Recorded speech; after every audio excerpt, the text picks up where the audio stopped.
wrong thing. But Daniel, you believe, you told me in the beginning, like, you believe in this Dow thing long term.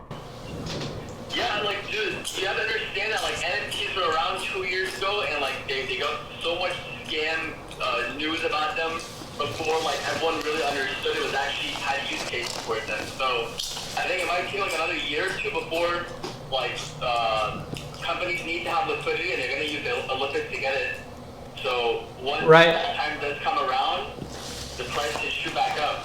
And, like, let's say it even does shoot back up in the next 8 months, we're getting 3,700% APY, and probably even less, I would say, but still. This is when you make big money. If you're right, this is the money. He said if you're right, then this is how you make big money. Yeah. And if you're wrong, you lose it. Whatever. Yeah, but I won in 50K. Right. You do 50K to Olympus? No, we put like what 4,500 into Olympus. Yeah. And then I put 46 into Hector. How's Hector doing right now? It's dumping. It's at $40.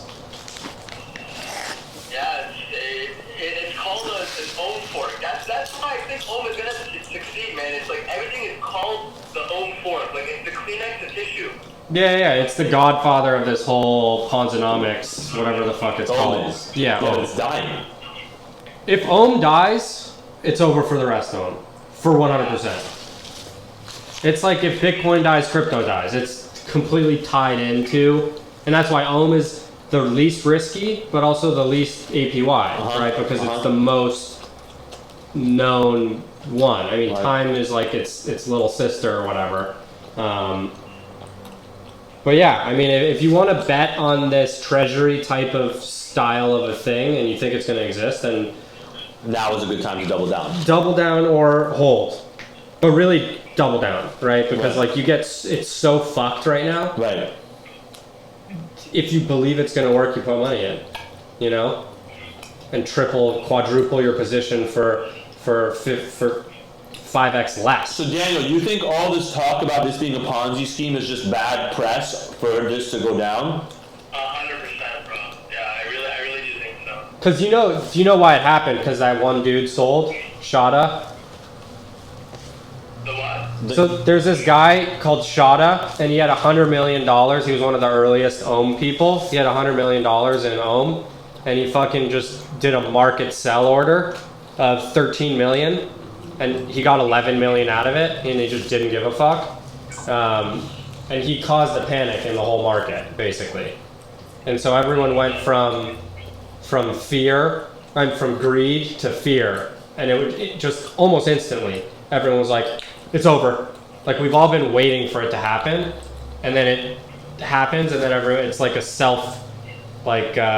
self-fulfilling prophecy. And then a lot of people were using leverage too, which was a big problem.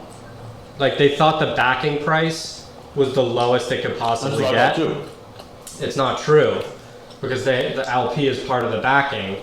So then people would go and take loans out, and their liquidation price would be like just under. And then it dropped under really quickly. Everyone got liquidated, which means they had to then sell their own to pay off the liquidation, which dropped it further. And so, I mean, but the thing is like the people who run the project are still building stuff. They're like trying to stop the bleeding. So it's not like a rug pull in that sense. Yeah. Where it's like the devs aren't. What it's closer to like is like the thesis is wrong about like their economic policy, right? It's like, and the same thing with the US, right? Like if we print a bunch of money and we think it's going to save shit, and then it turns out that it inflates the dollar and fucked up stuff happens, that wasn't because the US government was a scam. It was because we fucking did the wrong thing, or, you know, played it a little bit too fast or too slow, or there's no way to know, or it was going to happen inevitably, you know? Yeah. I mean, like whenever we first got into it, did you have like a guess it would be a Ponzi scheme? Like you understood what the intention of it is, right? Oh, totally. I mean, it's very Ponzi scheme, right? Like it has this built-in, almost like an infinite Ponzi scheme, because the lower it goes, the higher the APY goes. So in theory, it could get so low that the APY gets so high that people start buying back in, and that starts the flywheel again on the way up. Yeah, but the APY isn't directly correlated when the price moves. That's how it works. Like, isn't it supposed to be higher now because the price is almost lower? Yeah, but the price, the APY is still low. Yeah, you're right. I did actually think that because it's still at like 5,000. I think there was some chart that I watched that was like it's based on the amount in the treasury and not necessarily the price of the token, because the token price is like a multiple of the treasury price. Yeah. So I think it was like when we have $100 million in treasury, the APY is $10,000, and now we have 800 million in treasury, so the APY is $5,000, and then if they hit $1 billion, it goes down to 1,000 APY. So I think it's based on the treasury amount, which hasn't changed. What has changed is people's belief in it over the price of what it's backed by. And then there's some disingenuous shit with like the dashboard showing like the price not being the actual backed price. Why does it keep, dude, Daniel, the fact that it keeps dipping below the backing price is... It's a fake backing price. It's not the real back price. Like, I can tell you on OHM what the actual back price is. Like, when I got into Heck, I got in because it said the backing price was $80, so I was like, alright, it's never gonna go below 80 bucks. Yeah, they fucking tricked people with that. So market value of treasury assets is $600 million. And yeah, but that means, who are some of the biggest whales? You can see the wallets of people, right? In these things? Yeah, you can go to Debanked. So like, people have hundreds and thousands and millions of dollars in all of these things, right? Yeah. So people lost their ass today. If they sold. Okay, I'm gonna tell you who owns on Olympus. Someone has 104 million, and then the next biggest one is 39 million, 39, 38, 35, 26, and then 7 million. 7 million, 7 million, 7 million, 6, 5, 4. We can actually, a lot of money. We can look at what they've been doing too, if they've been trading. This has to be like the actual Olympus wallet. But let's see some of these big guys. Let's see this guy who has $35 million in it. That's insane. Who would throw $35 million into one of these things? Dude, my friend is 23 years old. He threw his life savings in at $900. Like. And in what? In OHM? At home, yeah. He's doing 100K, bro. He's 24. He's from fucking like National Tennessee, dudes. Like, she's the one who told me about it. Like. That's what's crazy is like. I think it's just a phase, man. That like they're trying to weed out before it pops off again. But who knows, man? All I know is that like I'm not gonna sit here and stress over it. Like I know why I got it in the beginning. If the Ponzi, if it is, then if it is not, then we hit it big, man. I don't think it's something we should, kill ourselves over.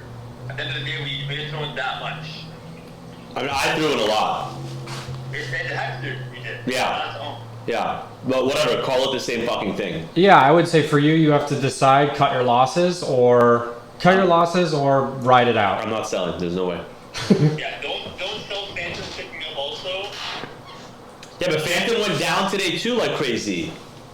Everything did, because how good would it be to have cash right now? That's what everyone realizes late, is they're like, fuck, that $5,000 I put into this stupid project, or 8 stupid projects, or like that was like 40K. I could have just bought back right now. Or like if ETH is gonna go to like $1,000, let's say ETH hits $1,000. Yeah. You're like, oh my god, if I had cash right now, I would buy so much of it. So that's what people are thinking, is like they're squirreling away every dollar. And really who it is it's the whales. The people who have a little bit of money, they're basically a couple of whales taking money from 100,000 people who don't know what they're doing. Yeah, I know. Yeah. That's what's happening. It's the transfer of wealth from these little scrap accounts, if we're going to call it that, like 1,000, 5,000. Like we're tiny. Yeah, of course. In Olympus compared to these guys that have 35 million. Right. They took our money. That's who won. Those guys. Yeah. They probably put in $1 million, and it turned into 35 million, right? Yeah. They're still locked up though, so they're hurting more than we are. But also, like, we don't know if they're selling on other accounts or like what's going on exactly. But it's a player versus player game. There's no casino here. We're one of us is winning and the other one's losing. But we're all losing right now. Well, you just don't know who the guy you're playing against is. He's winning. Right. Because they convinced us of this 3-3 thing, which may or may not be true, the prisoner's dilemma, like we all make more money if we hold. But some people don't give a fuck about that. They just want themselves to win. Okay, but is there but listen, Julian, worst case scenario, is there a chance, and Daniel, same thing to you, like, if you hold this thing for a year, even at its current phase that you are right now, you'll still recoup?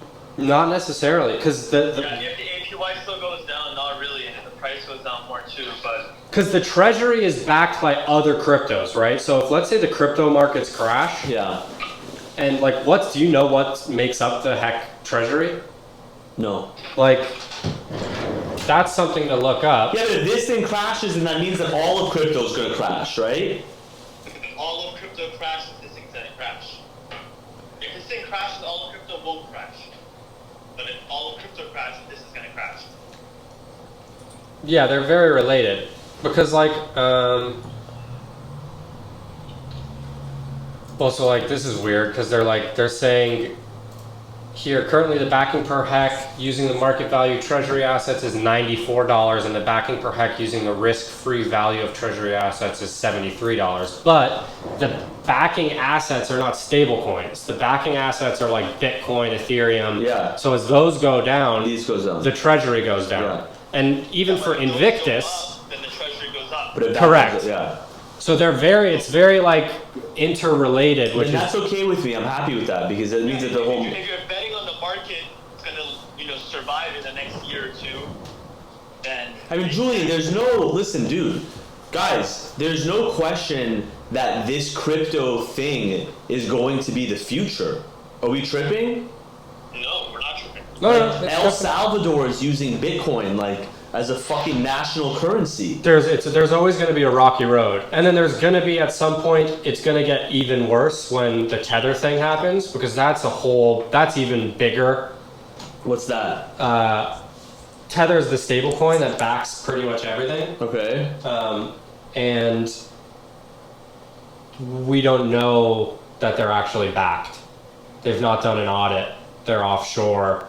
They're in a fight with the SEC, a legal thing with the SEC. And what if like government regulation comes in on crypto? That doesn't do anything. Doesn't do anything? No. It can prevent us personally from doing it, but then you use a VPN. Like in China, you're not allowed to buy Bitcoin, I think. Right. But everyone still does it. They just download TunnelBear or NordVPN or whatever, and then they can do it. So that's not too hard of a thing. You're technically not allowed to, but then how do they know what you have, right? So that's the beauty of Bitcoin, is that it's government resistant. They can say to Coinbase, hey, you can't operate in the US anymore, and we're not going to let you go to Wells Fargo. So it'd be harder to sell your coins. Right. But they can't blackball you, and they want the taxes anyway. So then, okay, then if the idea is that you guys all believe in crypto being the future of payment and What crypto though? Or is it a multi-chain universe where we have Phantom and Solana and AVAX and Ethereum and Polkadot and Saying honestly, just like how there's AT&T, Verizon, and Sprint and T-Mobile, it's gonna Right. be like that. Yeah, he thinks it's going to be multi-chain. Yeah, which is I don't think there could be a single chain at this point. There's too many competitors that are too big evaluations, that have too much money to spend on development, too many people who believe Like in... these are the next AT&Ts and Verizons and things of the world? Is that what we're saying? Yeah, it has to be. And then Bitcoin is sort of like the starter of the whole thing. The gold, if you will. But that value proposition might go away or it might not, We don't know. Bro, I think as jobs get taken away, people stop going in, everything becomes more virtual. Everyone's gonna jump on this coin situation because there's nothing else out there to do. And people love quick money, which this very much is. It plays into the psychology. Like this rebasing thing was like everyone wants passive income. That's like the goal, and we all know that. And then there was a way to like get rich using passive income. Like this is hitting a lot of the marketing psychology points. That's why I did it. We're all. I mean, we could be getting super fucked up right now. You know what I mean? Like it really is, or not, or there's another, or we are getting fucked up, but there's still another puff of the cigar butt. You know, there could still be more juice to squeeze out of this. It could go up again. Daniel, you think it's gonna go up again? Yeah, I really do think it's up again. Like I'm gonna throw in some more money for sure. What about this snowbank one that went? That one was a rug. So there's a difference between. So how did okay? You were looking. Was that fundamentally different than what these are? Yes. So what happened there was the founders put something into the smart contract that gave them control of the treasury, and they just put it into their own bank account. That's what a rug pull is when the founders who are anonymous, literally you put your money in and they're like, hey, we're going to give you APY, and then they just take the money. So there's no way these are rug pulls. Well, there's not no way, but they would have done it already, right? They would have done it when it was higher. Now they're just now they'd be rug pulling nothing. A lot less. A lot less. So it would be it wouldn't be a rug pull, it would be a failed project, right? Like there's a difference between you investing in a company and it goes out of business because it didn't work versus the founder took your 50K and went and bought a boat. This project, there's no way that it's just going to stop working. Like yeah, it's very possible. It could get so low you go bankrupt. You can go under just because it doesn't mean it did or didn't work. It just means that it got to a point where it could no longer sustain. Right. Like Babylon DAO just closed their doors. Where I don't know what chain they're on, but Babylon, the founders were like, we have to go bankrupt because we have it like literally went too low. They have to give the money back. I mean, I think people are going to jail for sure if they can be found. For sure, a lot of these are Ponzi schemes. Yeah, I think Ohm is the least sketchy of them, and then the biggest one on each chain, like Hack and Time. Like Time has its own. They're turning into a VC fund. I think they've basically thrown in the towel on this DAO, on the Ohm DAO. Who Time has? Yeah. Yeah, Say that. well, because Danielle just announced that they're not going to be offering APY anymore. They're changing their treasury to be a VC fund, so they're going to do SPACs. Wait. Yeah, that's very turned up. People are thinking that they might be starting to rug pull that because they basically announced that they're not doing APY anymore, that they're taking the money, turning into a venture fund that's going to fund early stage projects and buy companies. And everyone's like, dude, we did not sign up for that. We didn't give you the money to go be a VC or a SPAC fund that launches companies public. Like, are you invested in that one? No. Yeah, I'm not in Time either. I thought for me it was like, listen, if this thing is already ultra risky, I'm going to take the least risky of these risky ones because I'm not going to do a double bet, which is like A, betting on this new economic policy, and then B, betting on the second one based on this guy who's like, very prolific and legendary producer of crypto DeFi stuff, but also like a little bit out there, maybe working on too many projects, like, I don't know, very cult leader-ish.